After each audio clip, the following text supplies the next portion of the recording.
Eigendorf, murdered by the Stasi.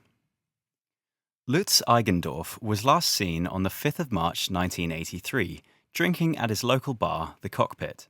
Earlier in the day, he'd watched on from the bench as his Eintracht Braunschweig side lost 2-0 to VfL Bochum. He left the bar at around 10 p.m., heading home in his Alfa Romeo. Later that night, Eigendorf's car was found, having collided with a tree. The crash proved to be fatal, as 2 days later the midfielder, dubbed the Beckenbauer of the East, died in hospital. He was 26 years old. So why does this incident remain a subject of intrigue and debate so many years on? The Stasi, East Germany's secret police, have been heavily implicated in the events surrounding the midfielder's death. But is there any definitive evidence to back this claim up? Lutz Eigendorf was born in 1956, 7 years after Germany had been formally divided into two independent nations.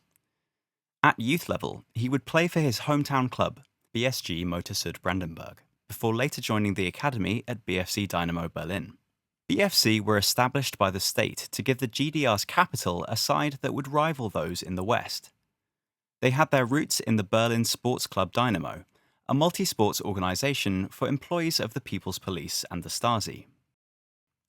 BFC were also the favoured team of Erich Mielke, the head of East Germany's Ministry for State Security. Lutz would go on to make 100 appearances for the club, and his performances would eventually earn him the opportunity to represent the East German national side. On his international debut in 1978, he scored twice in a 2-2 draw against Bulgaria. A week later, he scored again, in a 2-1 win over Czechoslovakia. Eigendorf was now flourishing on the international stage, and domestically things were finally coming together too.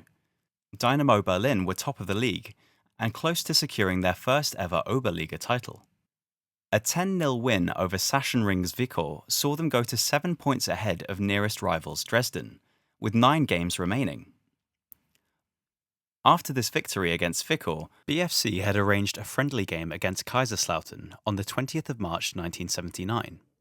This fixture was to be played across the border in the west. And it was on the way back from this trip, on a squad visit to the town of Gießen, that Lutz Eigendorf seized his moment to abscond. Without attracting the attention of his teammates, he quickly jumped into the back of a taxi.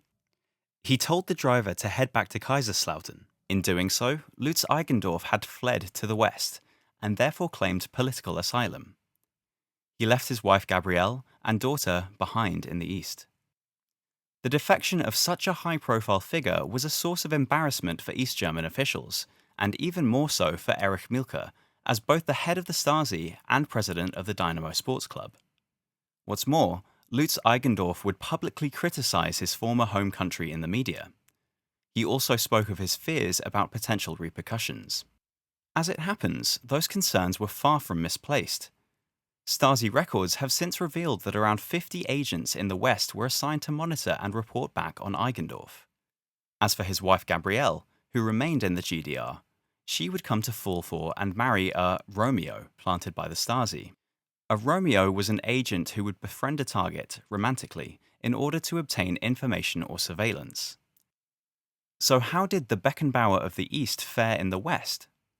Well, Eigendorf did get his wish to play for Kaiserslautern.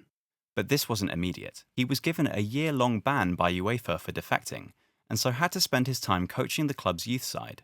Following this period of exile, he was able to enjoy a steady career in Bundesliga, appearing over 50 times for Kaiserslautern before moving on to Eintracht Braunschweig. They would be Eigendorf's final club. He turned out in the yellow and blue fewer than 10 times. Which brings us back to that night. As we've already mentioned, Lutz was enjoying a drink in the Cockpit bar. What happened next, however, after he left, isn't entirely clear.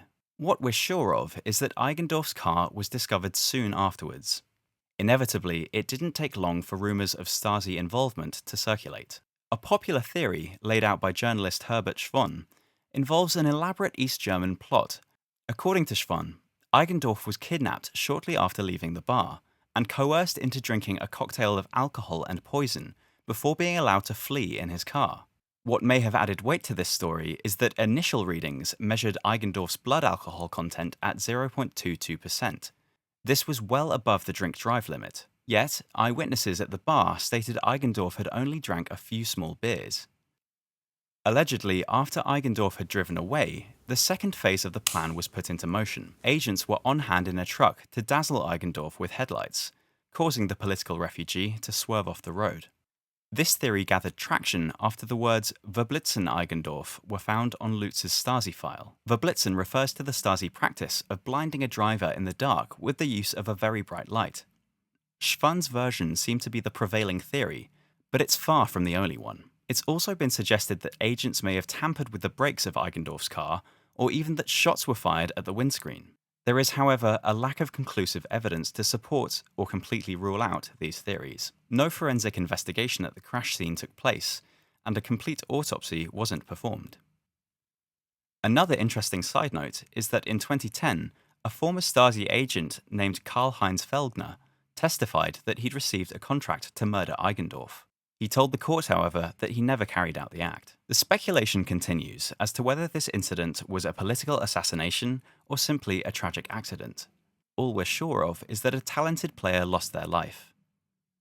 In 1989, thousands of files in the Stasi archives were deliberately shredded. To this day, these files are still being pieced together and examined. So it's possible more could be revealed on the Eigendorf case.